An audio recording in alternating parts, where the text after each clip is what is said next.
Bersyukur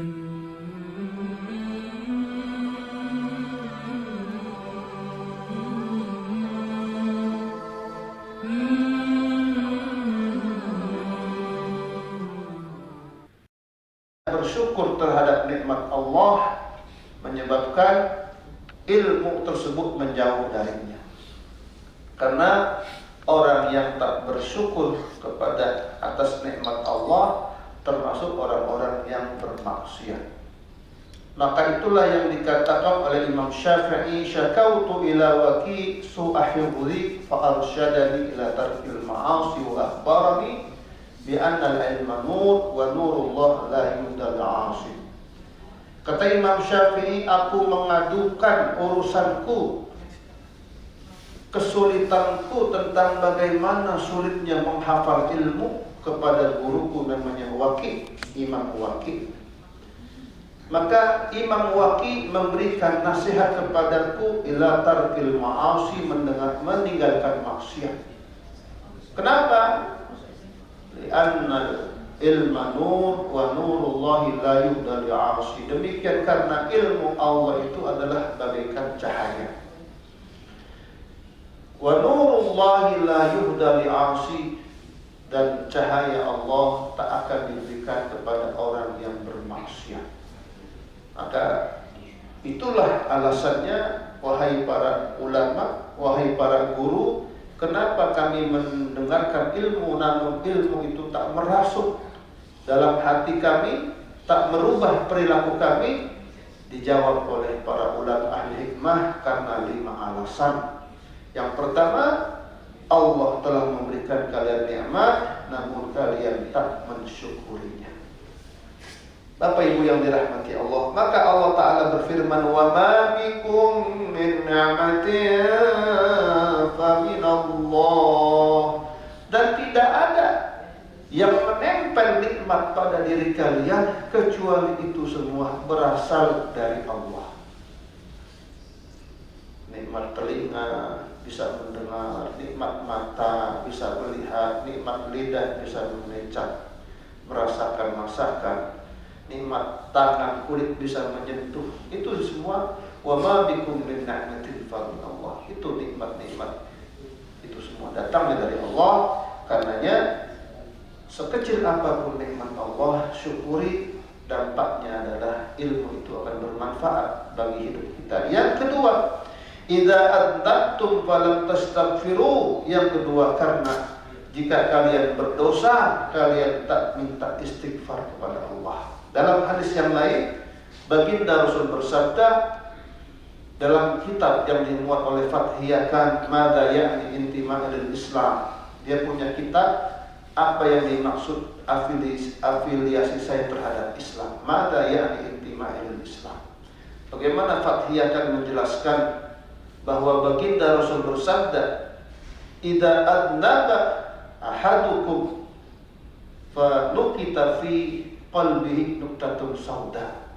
Jika seseorang dari kalian bermaksiat, maka Allah torehlah dalam hatinya, dalam dadanya noktah hitam. Nah, kalau dia tidak beristighfar, bermaksiat tak beristighfar, lama-lama noktah hitamnya akan menggumpal. Lama-lama akhirnya fayusbeh, kata baginda Rasul sebagaimana penjelasan Fathiyakan, maka jadilah orang tersebut salah satu dari 2 hati. Yang pertama, hatinya bening bagaikan lempengan yang bening, ya'rifu ma'rufan, yang dapat membedakan mana yang baik dan mana yang buruk. Wal akhar aswada murbadan fala ya'rifu ma'rufan wa la yunkiru munkaran. Sedangkan yang satu lagi, dikarenakan dia bermaksiat tak istighfar, hatinya menghitam, menggumpal, maka meninggallah dalam keadaan hatinya hitam, kelam, tak bisa membedakan mana yang baik dan mana yang buruk, mana yang ma'ruf dan mana yang munkar. Kenapa? Sebab ketika kita bermaksiat lalu tidak istighfar, maka itu menjadi penghambat datangnya ilmu Allah. Ilmu hanya masuk kuping kanan, nyelos lewat kuping kiri namun tak masuk ke dalam hati. Kenapa? Sebab hatinya menghitam. Nah, dengan kita beristighfar ketika berdosa, maka hati itu, lentengan itu akan kembali jernih. Maka ayatnya kalla bal rana ala qulubihim ma kanu yaksibun. Dalam Wailul lil Mutaffifin, surah Al-Mutaffifin, Allah Ta'ala berfirman kalla bal rana, sekali-kali tidak, bal rana ala qulubihim, akan tetapi dosa itu akibat dia tak istighfar, rana, menggumpat, ala qulubihim, menghitam dosa itu di hati mereka, maka yaksibun, akibat pula dosa yang mereka lakukan. Itulah yang dinamakan bermata tapi tak melihat, bertelinga tapi tak mendengar, berjalan tapi tak terarah. Itulah matanya dibikin buta, telinganya dibikin tuli, pikirannya dibikin buta. Kenapa? Sebab dia diakibatkan bermaksiat namun dia tak beristighfar. Akhirnya apa? Menggumpal hitam bagaikan pisau. Kalau sudah berkarat tak mungkin bisa digunakan untuk memotong. Yang kedua, yang ketiga, wasalis lam ta'malu bima amiltum minal ilmi, dikarenakan kalian tak mengamalkan ilmu yang sedikit yang kalian ketahui.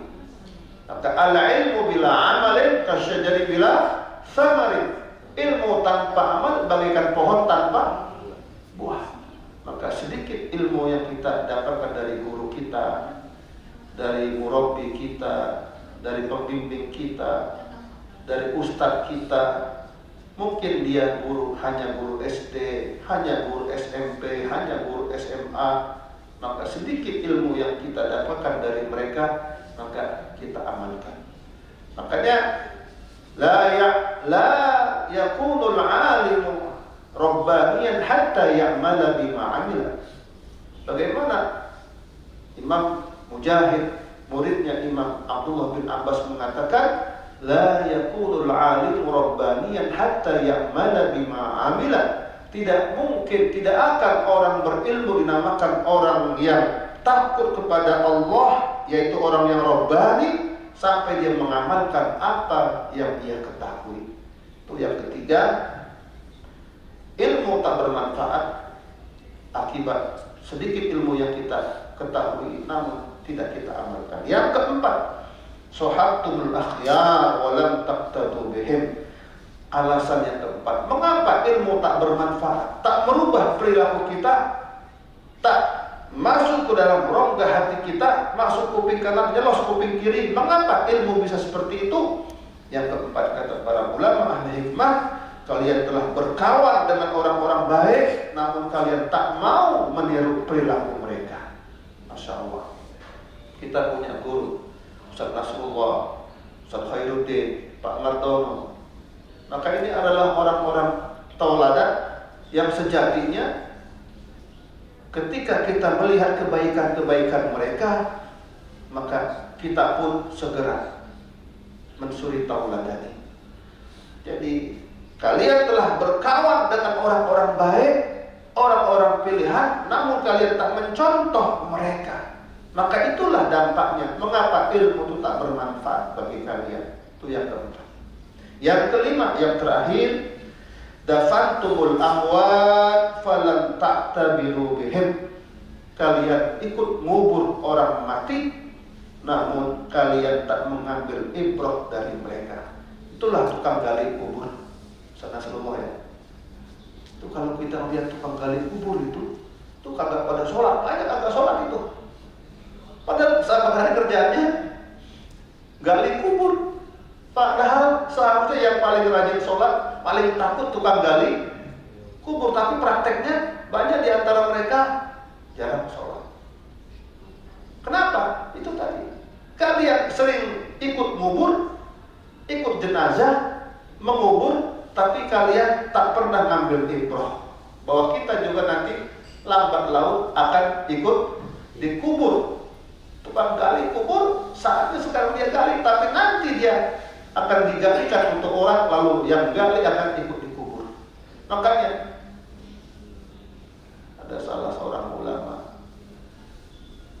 aku terheran, kalau nggak salah di Imam Hasan al-Basri, aku terheran, kenapa kok orang yang duduk di samping kuburan itu bisa makan lahap? Aku heran, kok bisa-bisanya orang tinggalnya duduk di samping kuburan, makannya lahap. Coba kalau dia seandainya ingat bagaimana yang dikubur itu bapaknya, ibunya, pasti dia nggak akan lahap, nggak akan fokus buat makan. Nah inilah Bapak Ibu yang dirahmati Allah. Bahkan lebih dari itu, anehnya sekarang kuburan tempat orang ikut pesta organ tunggal. Betul. Nah, lihat. Ntar sebesar lagi Agustusan tuh lihat. Kalau sudah datang Agustusan, tuh lihat. Kuburan tempat dijadikan tanda kosong, akhirnya organ tunggal. Inilah orang-orang yang sudah mulai gak waras ya, pikirannya. Efeknya apa? Efeknya dari ilmu tak bermanfaat dalam hidup kita. Hadana Allah wa ikum ajma'in wa lakum minkum. Assalamualaikum warahmatullahi